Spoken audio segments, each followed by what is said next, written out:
Assalamualaikum warahmatullahi wabarakatuh. Waalaikumsalam warahmatullahi wabarakatuh. Alhamdulillahirabbil alamin wassalatu wassalamu ala asyrofil anbiya'i wal mursalin wa ala alihi wa ashabihi ajma'in.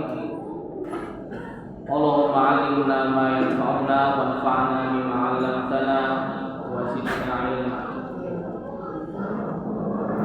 Bapak-bapak dan ibu-ibu jamaah salat tarawih yang insyaallah dirahmati oleh Allah Subhanahu wa taala,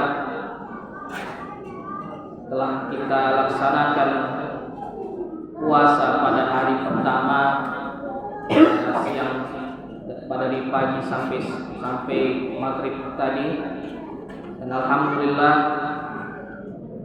telah kita laksanakan dengan sempurna puasa tersebut, dengan meninggalkan segala apa yang bisa membatalkan puasa tersebut, baik dari segi amalannya maupun dari segi pahalanya. Dan kita masuki pada malam hari ini, yaitu malam yang kedua dari bulan suci Ramadan. Kita akan melaksanakan sholat sunnah tarawih yang insyaallah akan kita laksanakan setelah ini sebentar lagi. Dan sebelum itu saya akan menyampaikan beberapa faedah-faedah ilmu mengenai surat pertama atau ayat pertama yang diturunkan kepada Rasulullah Shallallahu Alaihi Wasallam. Tatkala Rasulullah Shallallahu Alaihi Wasallam bermunajat di malam-malam bulan Ramadan di Gua Hira,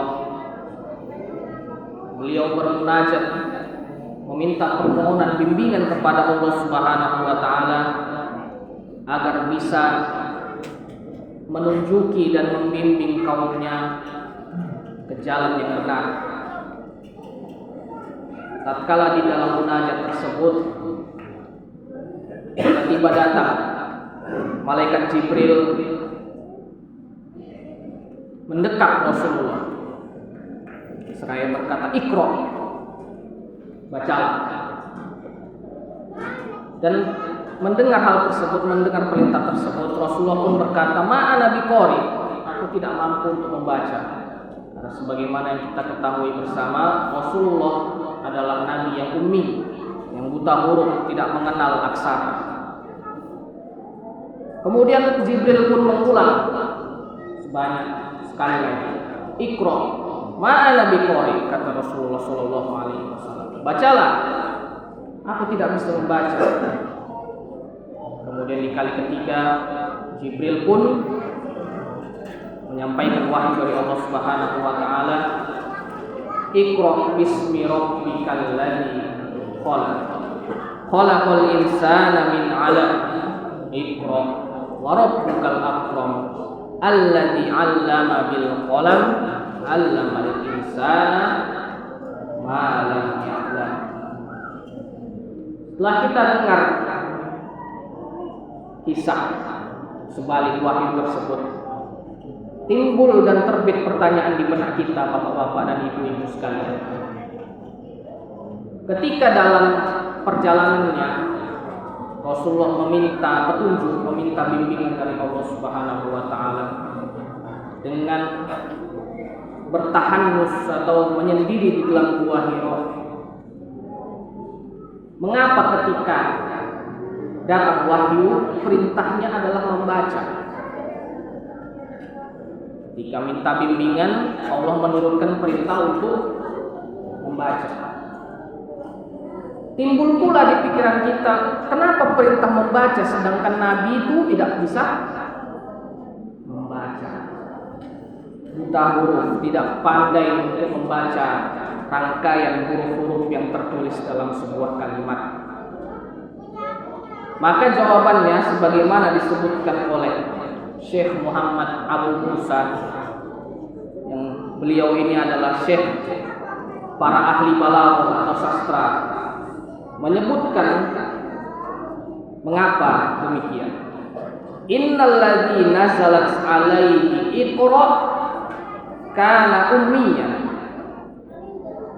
wa ka'annaha tushiru ila anna iqra hiya salahul hali ma'a man ta'allama an yaqra wa man lam yata'allam an yaqra wa annaha bidayatul hayatin, bahwasanya jiwa yang diturunkan kepadanya perintah untuk membaca, yaitu Iqra tadi, adalah jiwa yang buta huruf.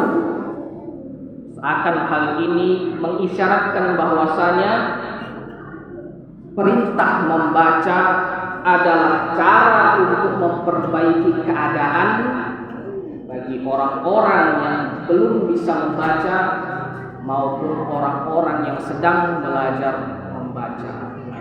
Dan itulah, membaca itulah awal dari kehidupan yang bercahaya. Beliau melanjutkan pula, lianna Allah Ta'ala qala wa qad anzalna ilaikal kitaba litukhrijan nasa minadh dhulumati ilan nuri bi'izni rabbihim wa man arada an yukhrija qaumahu minadh dhulumati ilan nur falyaqra.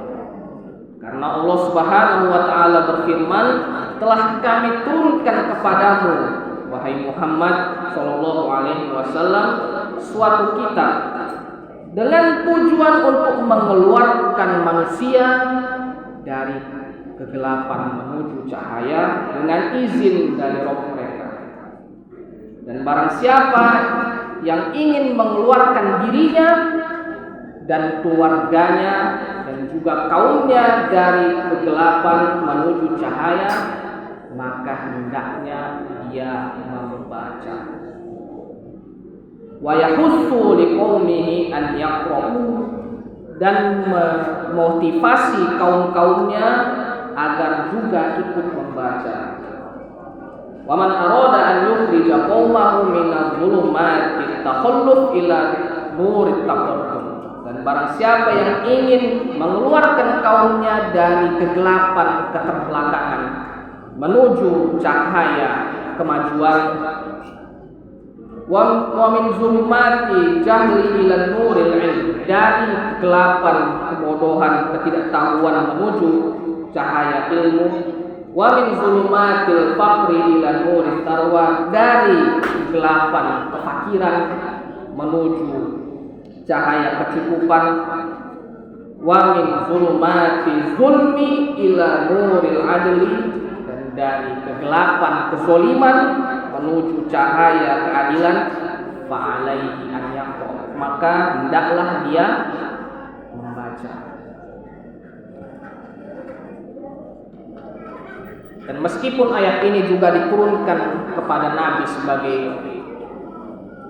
nasihat atau bimbingan dari Allah kepada beliau, ayat ini juga perintah bagi kita, bapak-bapak dan ibu-ibu sekalian, untuk setiap persoalan yang kita hadapi dalam hidup ini.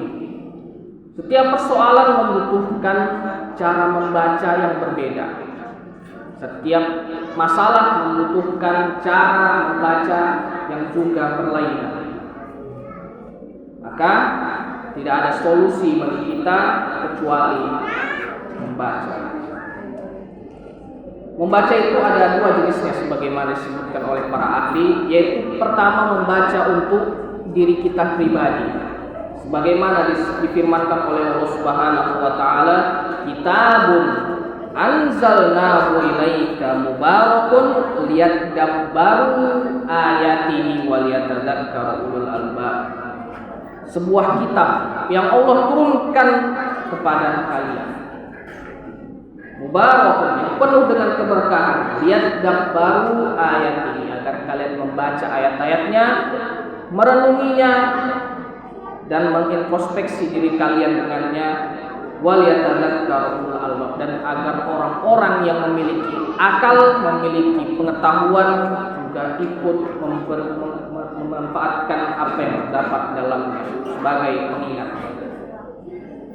Yang kedua, membaca buat memberi manfaat untuk orang lain, sebagaimana sabda Rasulullah SAW, khairukum man ta'allama al-Qur'ana wa 'allama. Yang terbaik dari kalian adalah orang-orang yang membaca Al-Qur'an, mempelajarinya dan juga mengajarkannya kepada orang lain. Begitu pula perkataan dari Imam Ahmad bin Hanbal yang mengatakan hakikat ilmu itu adalah antar fa'al jahla min nafsika wa min ghairi, yaitu mengangkat ketidaktahuan dari dirimu sendiri dan juga dari orang lain.